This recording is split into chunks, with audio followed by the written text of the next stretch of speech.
All right, I'm going to give you a couple theories on why I think this works. They're more of working analogies, so that help wrap your mind around it. And the first one is, let's just say your body is supposed to be this free and loose. In other words, nothing's tight in it. It can move just as well to the right and to the left. But then there becomes a time that an injury occurs, which I'll explain in a minute, and it tightens you up.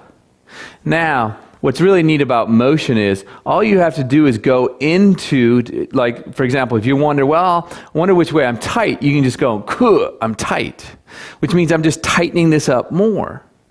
Now, if you said, hey, I want to go to and make myself loose, more loose, you would go the opposite way, which you'll begin to find out, or you've already found out with total emotion release, by going to the good side, it unloosens you. By going more into the tighter side, it may not, or at least it won't work as quickly. All right, so we go this way, we say, oh, that's tight. We go this way and we say that's loose.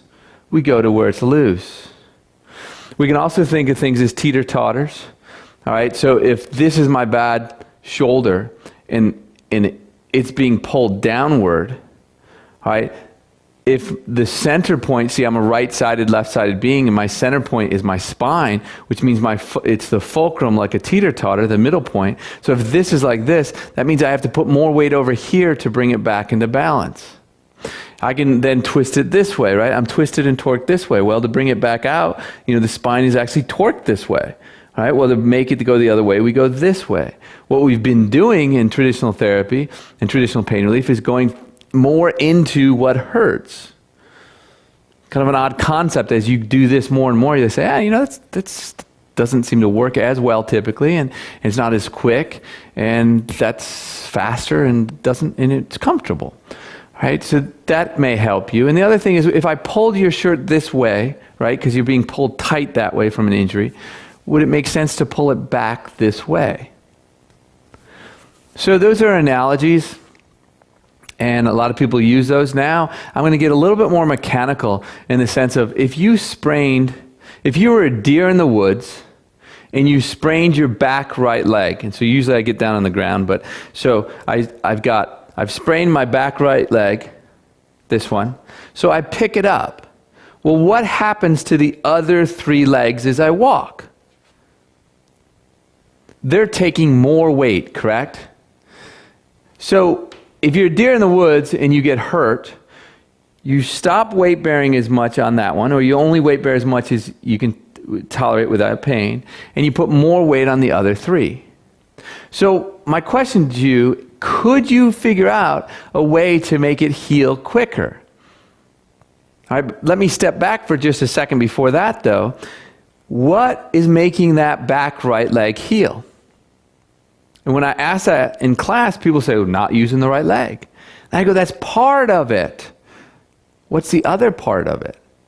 And finally, after a little cajoling, they'll say, how about weight bearing more on the other three? And I say, well, maybe that is the case. How can we prove that?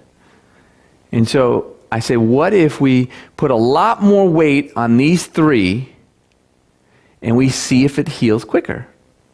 Or what if we put a lot more weight on the opposite leg and the top same-sided arm? See what that does. What if we put a whole bunch over here? See what that does. And this all has to do with the center core.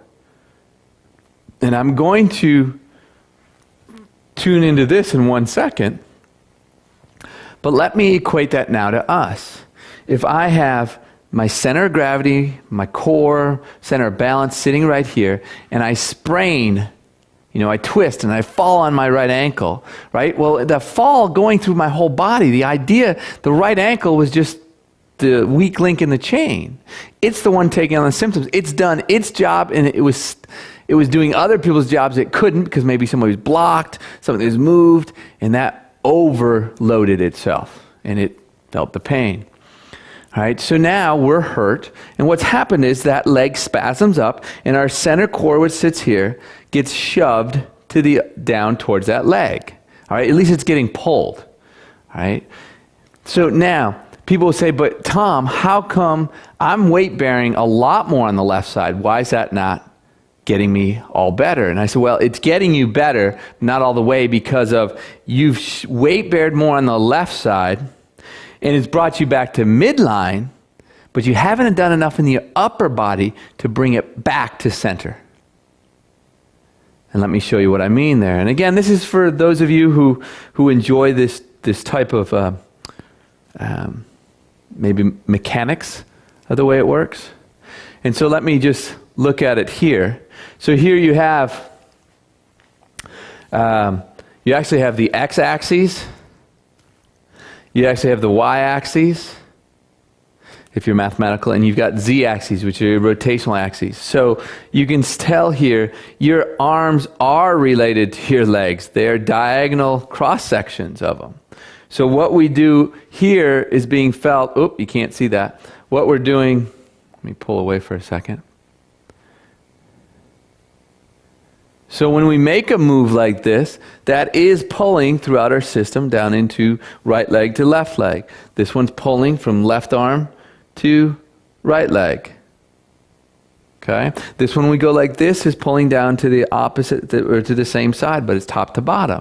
So if I cut you with a knife right through the middle, flopped you over, you got a right and left side. If I cut you right here at the belly, you got, and plopped you have a top and a bottom. So the opposite of this is this, but the other opposite of this is the hip.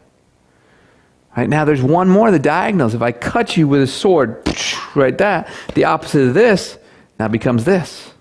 And if I cut you with a sword the other way, which is the other z-axis, the opposite of this is this. You don't have to relate to this one. A lot of people do. However, when I start showing this, it seems to make a lot of sense. I think my guy's a little crooked here, but... So there's your center core. You sprain your ankle. It slides down to the right.